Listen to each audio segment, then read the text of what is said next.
UK के आम चुनाव का नतीजा चाहे जो भी हो, इतिहास में ऋषि सुनक ने पहले भारतीय मूल के प्रधानमंत्री के रूप में अपना नाम दर्ज करा लिया है।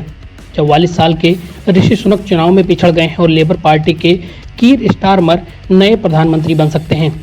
कंजर्वेटिव पार्टी के 14 साल के कार्यकाल से मतदाता थके हुए दिख रहे हैं। इस कारण भी कीर स्टारमर को जनता ने मौका दिया।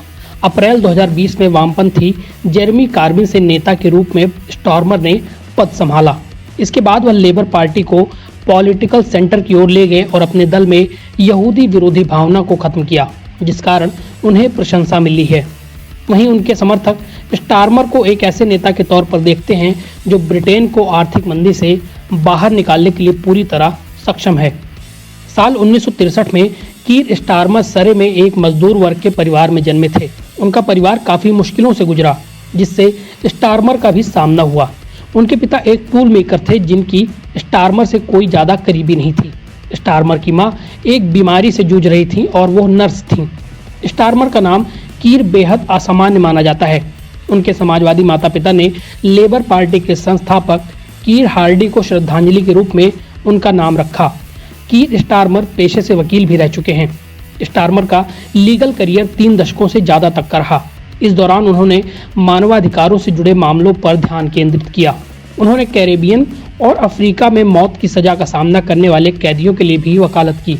मैकडॉनल्ड्स के पर्यावरणीय दावों की आलोचना करने वाले कार्यकर्ताओं को अपनी निःशुल्क सेवा दी। इससे न्याय के चैंपियन के रूप में उन्हें देखा जाने लगा। स्टारमर को आपराधिक न्याय में उनके योगदान के लिए महारानी एलिजाबेथ द्वितीय ने नाइट की उपाधि दी, लेकिन शायद ही वह अपने नाम के आगे सर शब्द का इस्तेमाल करते हों। राजनीति में स्टारमर की एंट्री अपेक्षाकृत देर से हुई। 52 वर्ष की आयु में उन्होंने राजनीति में एंट्री की। तब 2015 में वो होलबोर्न और सेंट पैनक्रास के सांसद बने। एक कुशल वकील होना उनके राजनीति में बेहद काम आया। इसने उनकी प्रतिष्ठा मजबूत की और राजनीति में आगे बढ़ाया। जल्द ही उनके रैंक बढ़ने लगे। पूर्व लेबर नेता जेरेमी कार्बिन के अधीन ब्रेक्जिट सचिव के रूप में भी उन्होंने काम किया। स्टारमर के प्रमुख नीतिगत वादे उनके व्यवहारिक दृष्टिकोण को दिखाते हैं। उन्होंने नेशनल हेल्थ सर्विस की वेटिंग लिस्ट को कम करने के लिए साप्ताहिक नियुक्तियों को बढ़ाने का वादा किया है। इसके अलावा इमिग्रेशन को लेकर उन्होंने सीमा सुरक्षा कमान की स्थापना करने की योजना बनाई है। ये कमान छोटी नावों के जरिए अवैध तरीके से लोगों के देश में आने को रोकेगी। आवास क्षेत्र में स्टारमर का लक्ष्य पहली बार घर खरीदने वालों को बढ़ावा देना है। इसके लिए एक ऐसी योजना शुरू की जाएगी जो उन्हें नए आवास विकास में प्राथमिकता देगी। साथ ही 15 लाख नए घर बनाने के लिए कानूनों में सुधार का भी वादा किया है।